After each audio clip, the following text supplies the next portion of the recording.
can see our feet here. Yeah, it looks like that's not too bad. It looks like I could probably even be a little closer. So I think that's what I'll do. Bring ourselves a little closer. See who we might be able to invite. There's my mark. And we'll invite a few folks. Obviously, it'd be nice if you share it and invite folks too. But what else can we do besides make our efforts? So, workshop, symposium, each one. All right, that is good enough for me. Welcome aboard, whoever's joined us. I think I'm going to start with gloves today. It's clearly under 30, probably 27, 28. Not terribly windy. The wind is coming a little bit, but it seems pretty occasional and fairly light. But I did just do some training barefoot in the frozen pond, like going through the ice, and so I'm kind of cold, yeah, fairly deep. But I got some tea, and we got some training, and so we're going to give this a try. And if we manage to get that far, we'll do a new stance today. So what I'm going to do is I'm going to just kind of practice shifting my weight, shifting my weight, shifting my weight, shifting my weight. So I have my feet parallel, not terribly far apart, just a little bit wider than I might be standing in line. I might be standing in line like this. So I've just gone a little bit, not going crazy. But I have a good purchase with my feet. I'm on supportive level ground. Those are all lies. Although I think I have pretty good purchase in these. Just like thin felt kind of slippers. But I don't have a I don't have a slip-proof ground because of the icy snow, and I'm on a little slope. But you do. Perfectly level, warm, good purchase, good contact. And I'm just going to shift left to right. Now it's very easy for me to, of course I know I'm going left to right, I'm going right, I'm going left, I'm going right, I'm going left. And it's very easy for me to start to lead with the shoulder, so I kind of tip. Or perhaps as I shift left to right, my hip rises, and then this hip rises, so I'm kind of doing the way a boat might, and listing or rolling. And I'm not trying to do that. There's nothing wrong with that exercise, but that's not what I'm doing. I'm trying to level shift my hips and keep my torso aligned over that. Of course, my torso is also aligned this way, so I'm not leaning or leaning this way. I'm guessing you surmised that, though. So I'm moving to my right, moving to my left, moving to my right, moving to my left, and once I'm coordinated here and my ego isn't awakened, how deep can you go? How fast can you go? How far to the right can you go? And I'm just thinking level, stable, even movement, shifting. And then I'm maintaining my principles. In this case, I'm talking about my alignment, my posture, my balance. I'm not leading with my head or my shoulder or my ear. I'm not leading and over pushing this leg to help, like here I am shifting pretty well, but my leg got a little excited, kind of helped me even more. So I'm level, stable, shifting, and it's very easy for me to think left, right here. And while my center of gravity shifts, like my weight's on my left leg, my weight's on my right leg, my weight's on my left leg, the movement of my legs is not left, right. Right? The quality of the movement of the legs is that my knee drives towards the camera, my femur points to the camera, between hip and knee is pointing to you, and then that's what happens here. So that I'm very clear that I'm pushing forward, very similar to this kind of quality of punching forward as I shift, right? That I'm punching my knee forward. Now that starts to sound like a strong word, like, you know, fire it off and go too far out of alignment and throw your structure off for other reasons. But the idea is that I don't want to simply think that I'm shifting this way, swaying in the breeze. I'm consciously moving this way. And one of the primary elements of that is that my knee bends and it has the experience of going forward. The knee goes forward and that allows the hip to drop as I do that. Good. And of course, my weight shifts to one leg and the other, and so the top of the leg moves some number of inches, whatever that is, maybe 9 inches. The bottom of the leg moves ½ an inch, right? So if we were to track my leg, it's sort of a triangle from a fixed point of the sole of the foot up to the outside of the hip at the top, and then the inside of the hip at the other top. So we have these 2 points, which of course that's describing a triangle, right? And that I achieve that by placing the knee where I want it, which is forward of its starting position. Its starting position, it's forward. Now if I'm in a wider stance, I'm going to experience not only the knee going forward, but also really moving to the right, because my knee is, whatever that is, 9 inches to the left of my foot. So I have an experience of my knee moving to the right and forward, which is, you know, what we call diagonally or transversely or 45 or whatever that angle happens to be. The idea here is that you can clearly see that this is a left-right practice, shifting left-right, like the breeze. But the point of my concentration, the point of my sort of safety awareness is to feel the element of this that is forward, back, forward, back. And so in my case, I am moving northeast to southwest, but my knees and femur have this northwest, southeast experience. If that makes any sense at all. Good.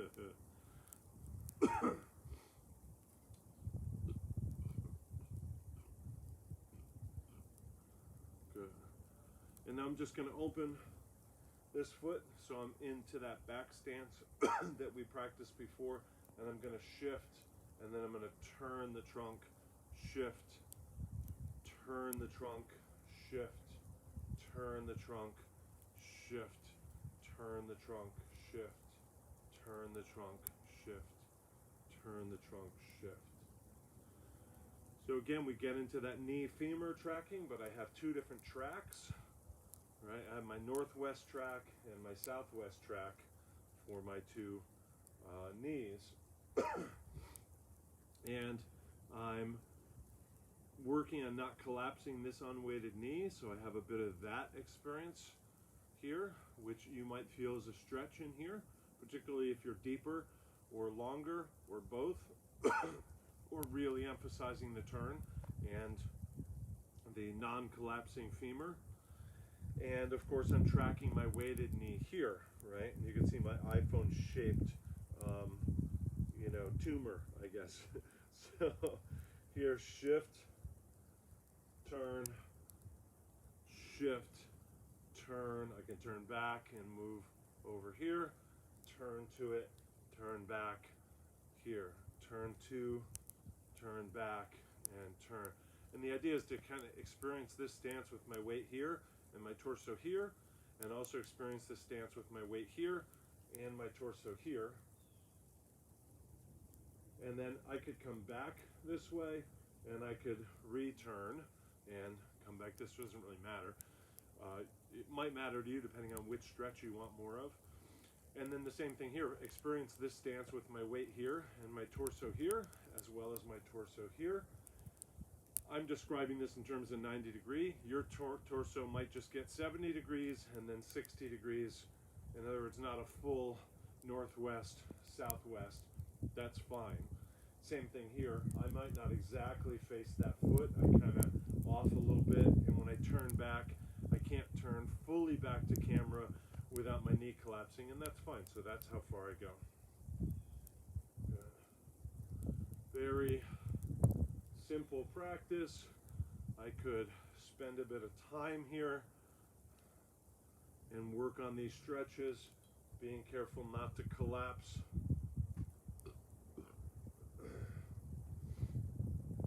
At all if I can help it, but certainly not on the weighted side.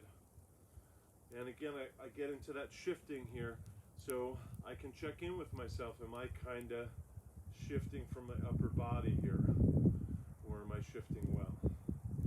Good. So this starts to help me work in that hip flexors, so as inguinal crease, what we might call the quad, that kind of vicinity, this groove here. Good. I'll try it on the other side, and then I'll check the comments. Boy, that feels different to me, tracking on this downhill to the open leg. That's interesting.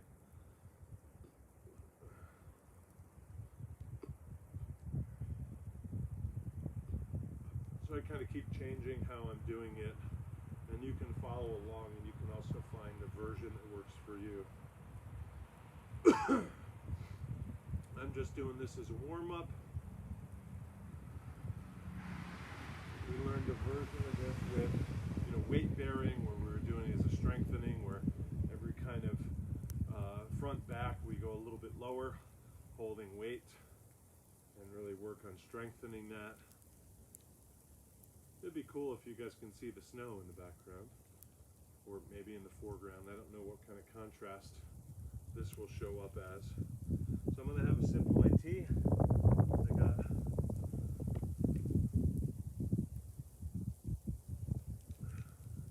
plenty of cold seeping through the feet. And I'll come back to horse while I check. And then we'll get into... Hi, Sifutong. Hi, Patricia. Hello, Brenda. Hi, Robert. Hey, Bob. Hooray. And Aubrey. Hi. I don't think I know Aubrey, but glad you joined us. Thank you. Feel free to join in. So that's a bit of a warm-up, and I don't feel any warmer. It's freezing out. So I want to work on a stance.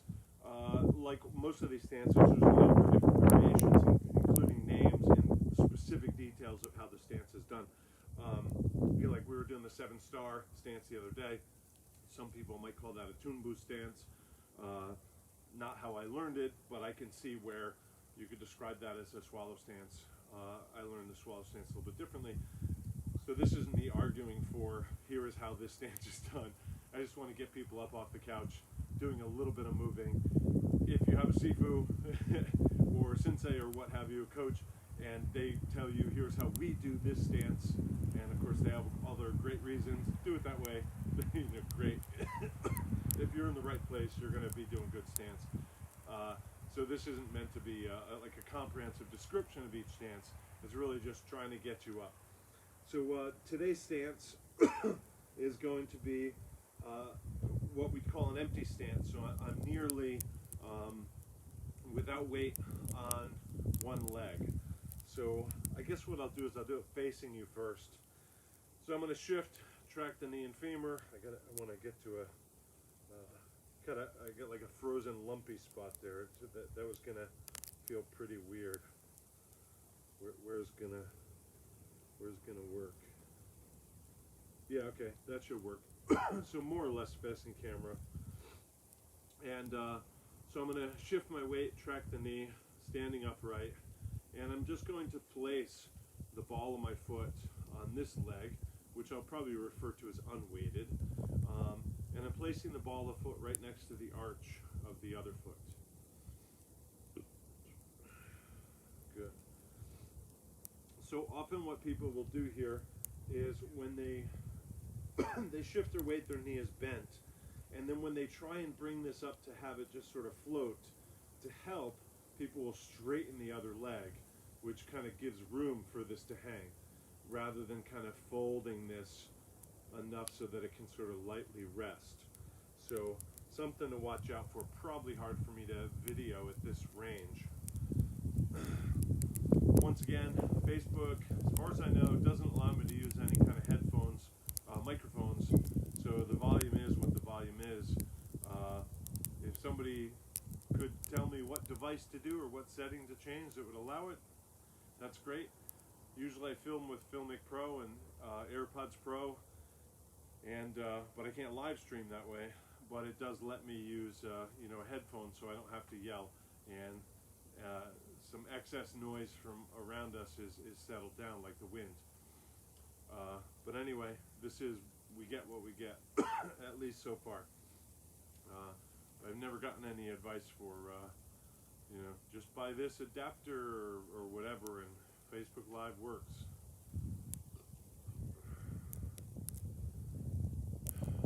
So now I'm just going to put my heel down, and I'm going to just withdraw my other foot, just, you know, that tiny little bit back. So I'm kind of matching the ball of my foot with the arch of my foot. So the ball of my empty foot is kind of nested against the arch of my foundation foot. So that foundation foot bears the weight evenly, the knee is bent, I feel the bend in the hip, I'm upright, breathing, just hanging out.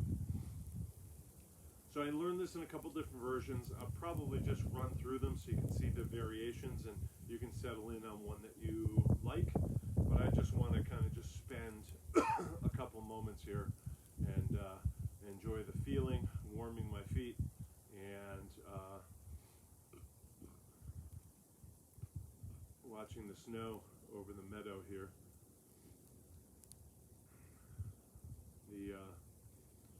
I've heard the stance called the assisting stance. I think that's how I first learned it. I think that might be how Taekwondo refers to it, although with a Korean name.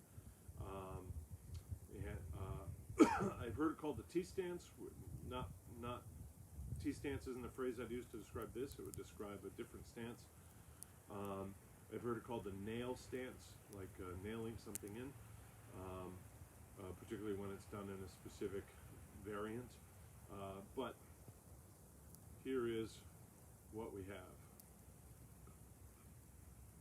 And the idea is that almost all my weight is on the foundation leg, and my other leg serves to just help steady it a little bit, so I can energize that leg a tiny bit if I start to destabilize, if I start to have a little bit of imbalance or wobble.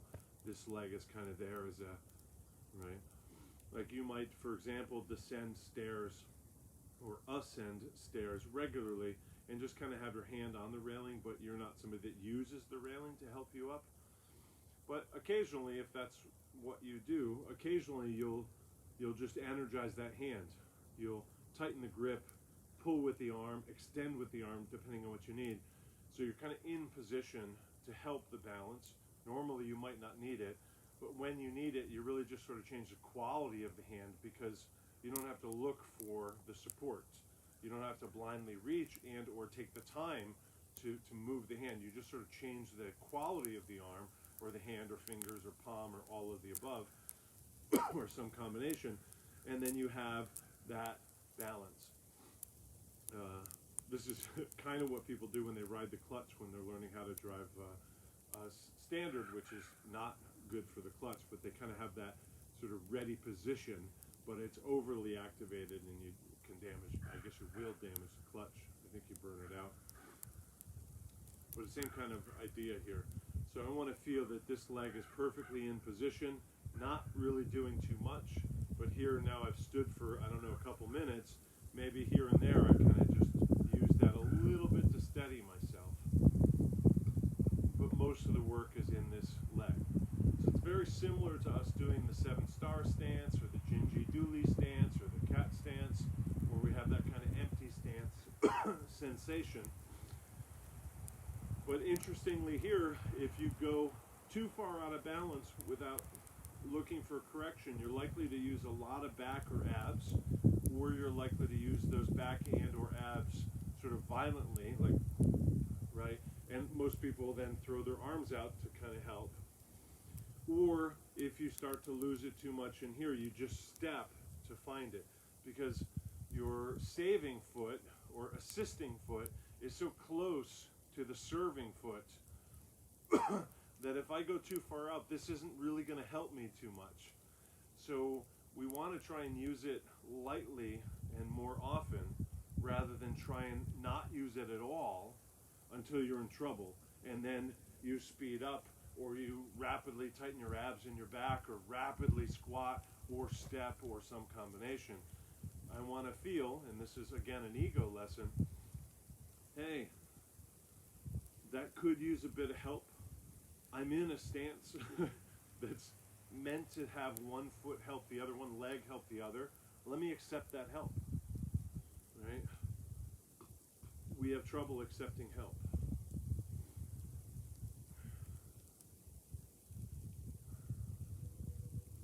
Good. So I'll just change sides just to vary it.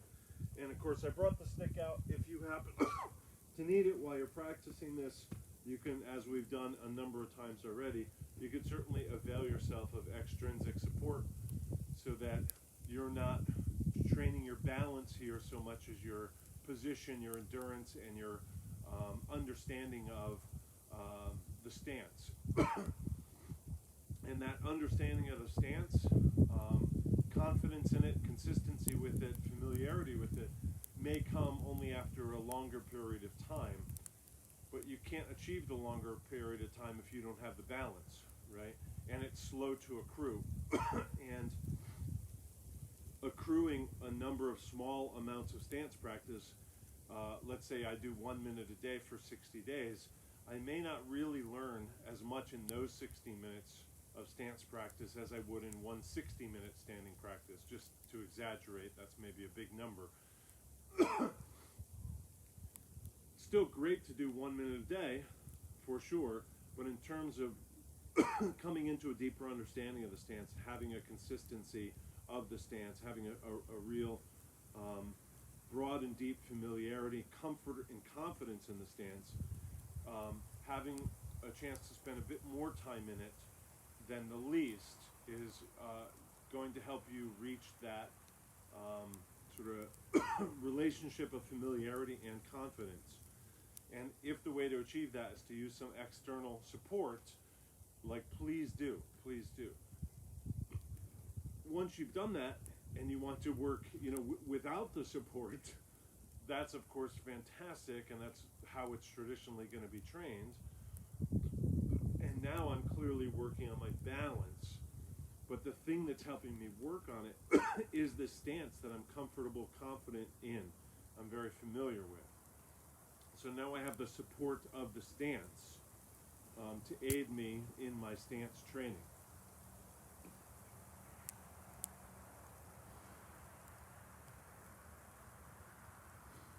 So I'm just hanging out in the stance, and I'm going to make a note here if the snowfall lets me.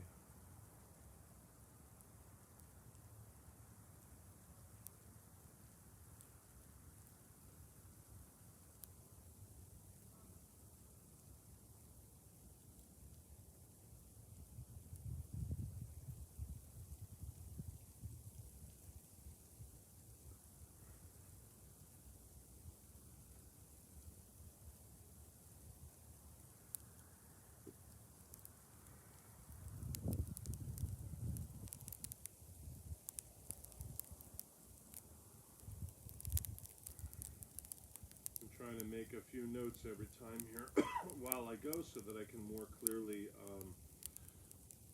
describe the stance practice when I post it. Hi Mari, hello. Hooray. Hi Deirdre, so glad you joined again. I haven't heard much from you. I hope that you're actually doing these, but it doesn't look like you've had questions, so maybe we're doing okay. Mari, if you wanted me to take a particular pose that you're going to paint for me, happy to take whatever pose you want, if you happen to want something that's, maybe impressionistic, I'm thinking, we'll do that. I'll just hold this until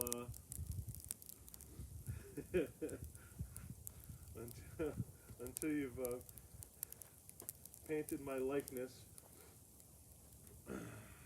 Good. So maybe I'll just hang out here for another moment. I didn't see any questions. And then I'll explain a couple variations. And then maybe after that it's time for some Yu Peng Fen San Wan. I think it's a Yu Peng Fen San Wan kind of day here.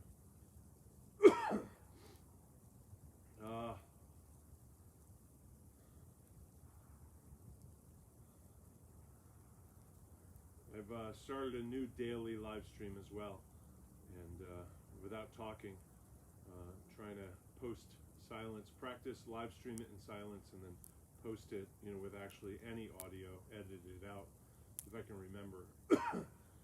But I'm trying to just do an 8-minute standing, roughly 8-minute standing practice every day. I invite you to join me. It's going to be catch as catch can, whenever I find a few minutes. And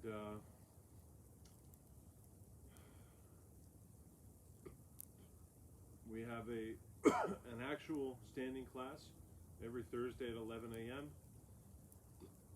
We do it in person. We do it on, archived on Patreon, and we do it by Zoom live. And I usually do it right around here, actually, usually with that view for people. But we get what we get today. So if you want to join that Zoom thing, it's free to all my Patreon members. So just reach out or check in for the recent log info that's posted there. But certainly just reach out directly if you're not sure, and we'll see if we can't get you the link in time. It's 11 a.m. Eastern. It's just 30 minutes.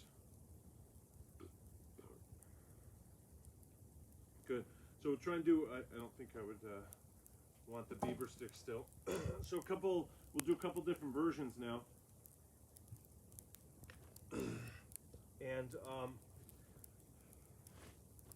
so I've been placing the ball of the foot next to the arch.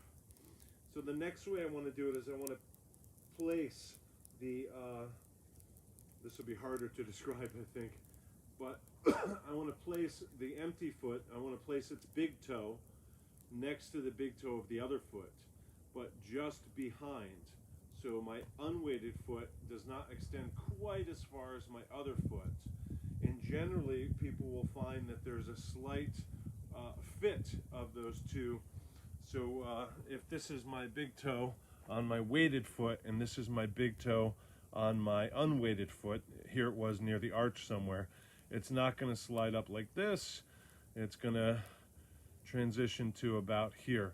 And hopefully they'll nest together pretty nicely, and you'll kind of, where does it feel? Oh, it just feels nice there. That's what's going to be right for you. And then the rest is going to be true, that it's going to float its heel up as well, okay? So I'm sure, I don't know if my tea is in the way there or not. Probably it was. So the difference between the two is this, probably very hard to see any difference. These are just kind of two different ways that I've learned the stance.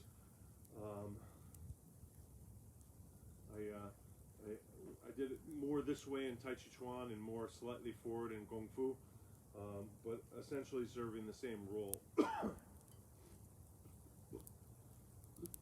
In both cases, I learned it where the pressure that you'd apply with the foot, I got a mound of snow underneath my sole, and so it looks like I'm on level ground, but there's a lump.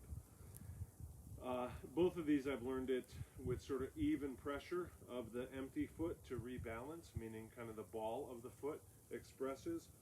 And I've also learned both of these with just the big toe. So the kind of ball of the foot rests, but the big toe is active for restabilizing you. And that would be the case in either this more advanced assisting step or less advanced. Another quality, I'll add that afterwards and see if you want to do it or not. Let's just stand for a moment. again, as we sit into this, it's very easy for people to drop their shoulders ahead of their torso and or drop their butt back. I really want to feel like I'm aware of where my knee is, my foundation knee, and how my hip bends and drops my tail towards my Achilles or ankle or thereabouts, and that I keep my eyes on the horizon. I keep my shoulders over my pelvis, as opposed to, hey, I've gone really low. I'm really low in the stance, and you can see that my legs haven't changed. So that's not really going low in the stance. That's just reaching for something on the ground. So shoulders over the pelvis, eyes on the horizon, tailbone or butt kind of dropping. You can imagine it kind of being right over the heel or the Achilles or thereabouts, as opposed to getting way back there. Or for some people, their knee pitches forward and their butt is kind of over their ankle instead.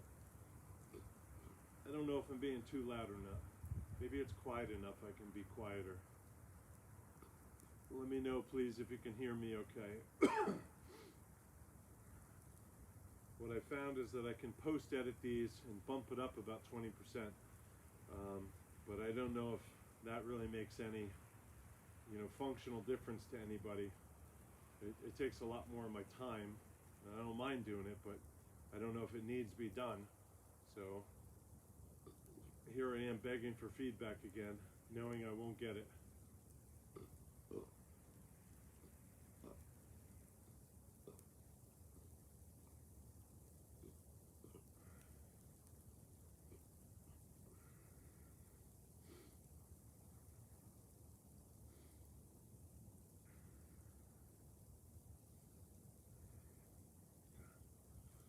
Okay, so the last version is we're going to go back to the arch of the foot with the empty foot. But the idea is really just to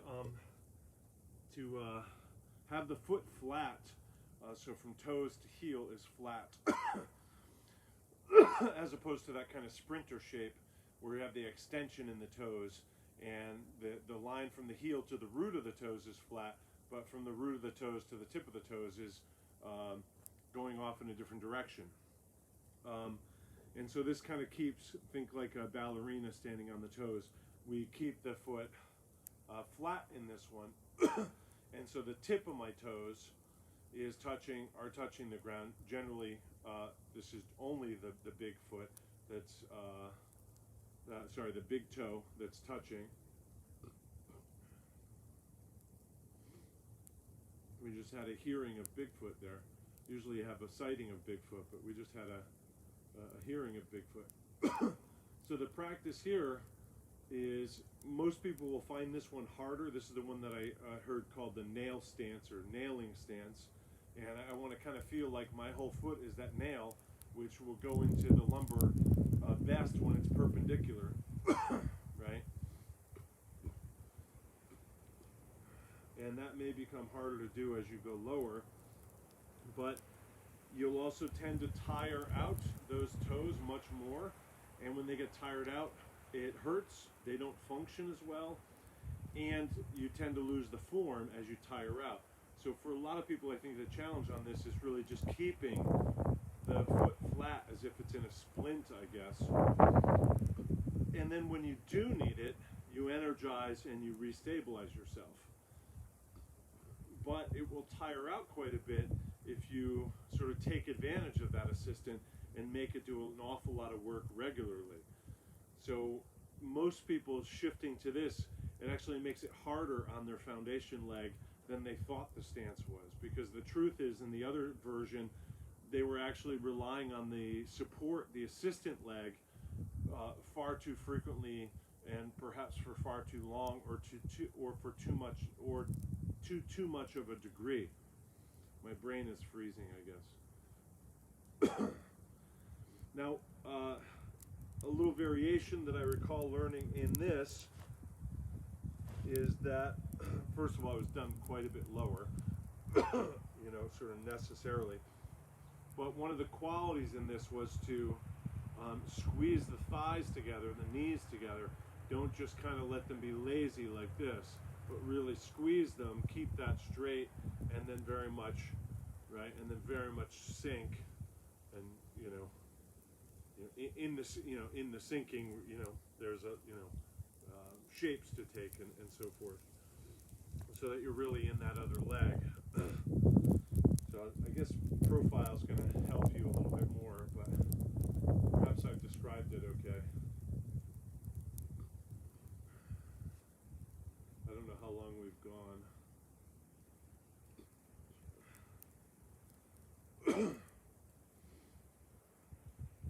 Oh, when to apply? Thank you. Hi, Jim. Good to see you, sir. When would I apply this stance? So, thank you for the question. This is often seen as a transition stance. So, you're coming from a gongbu, for example, into a jinji duli, or into a kick, or into a cross step or something. So this might be transitional, where we kind of come into what's called zhongding, and then we make the shift into the next stance. Often you'll see this kind of a stance when I get a hold of something and I come back in before I fire out. So I'm kind of drawing somebody's energy in and then returning, a return gift, I suppose. This is also used by people defensively when I want to really get small, like I was talking about with the clearing. I bring the feet together, protect everything, really sink down, get small, to let the kick pass overhead, to have the blade see less. So I have this quality of getting small, hard to hit, and protecting my vulnerable places a bit better. And then, of course, being able to, like a compressed spring, fire out.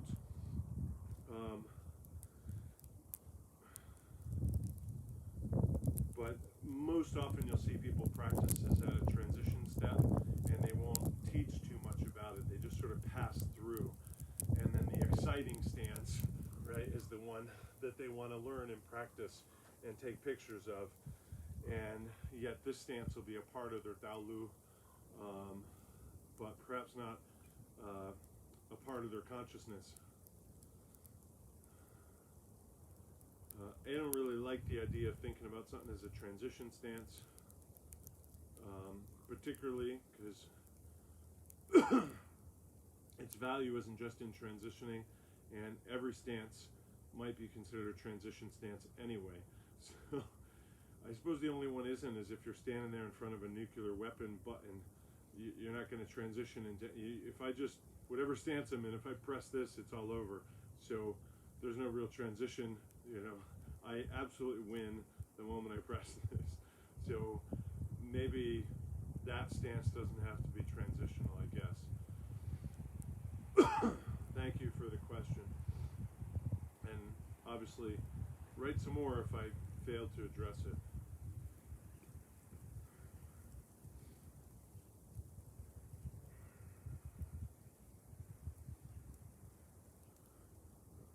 And a couple teachers that we use this stance when they're changing directions, right? Like in sawtooth stepping or something, or drawing somebody out, then blading, and then firing. So it'd be used kind of when I've been facing right and I'm going to face left, I guess we might say it that way. Like I'm facing camera and then I come up and then I'm facing left. So that kind of a moment. But I also used it a bunch in Chinna too. That's a block of ice there. Also used it in Chinna a lot too, where I'm entangling somebody's leg, their Achilles, for example, or stomach 41, perhaps, something like that. I guess I'll change sides, and I'm going to just do all three as a routine, I guess. So I'm going to go from the last to the second to the first.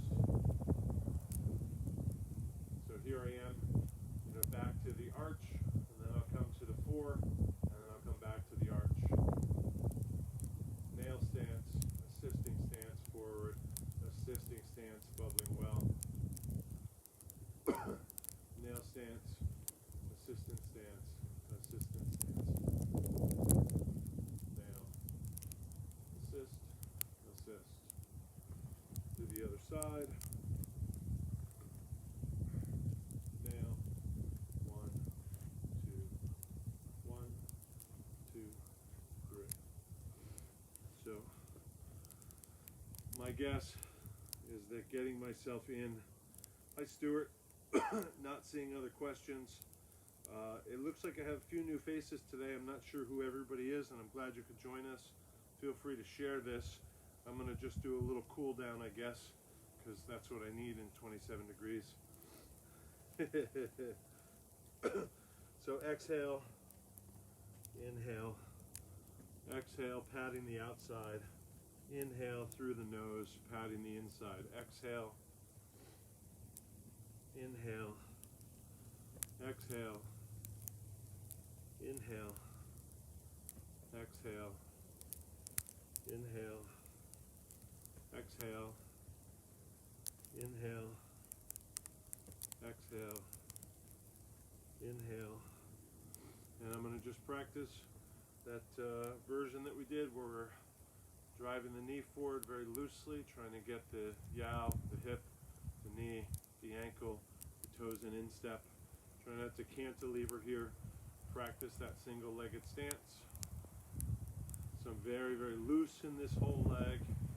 And again, just driving the knee forward over and over. My heel never touches the ground. Same principle as we did in the warm-up. Same principle. But I'm in this empty stance and it never bears weight, and I'm going fast, so I kind of shake the soft tissues of that leg loose. Nice little Dao Yin as a cool down. I'm wondering if the scene is getting more and more pretty behind me with the light snowfall. I guess it's kind of moderate snowfall, really. I don't know what they think it's going to amount to. It's supposed to snow through my evening classes. We have our I Ching class, our weekly I Ching class tonight, which I think will be all Zoom because of snow.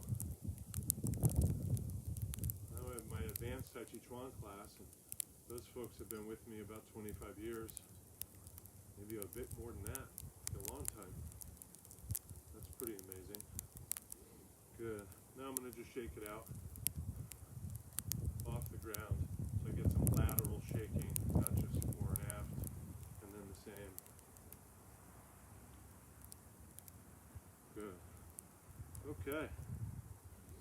So if you have a stance that you would like to see me do, please message it to me or comment. And I think if you press the 3 little dots in the upper right, you can ask to be notified when I go live. I won't be doing this on a schedule. It's catch as catch can.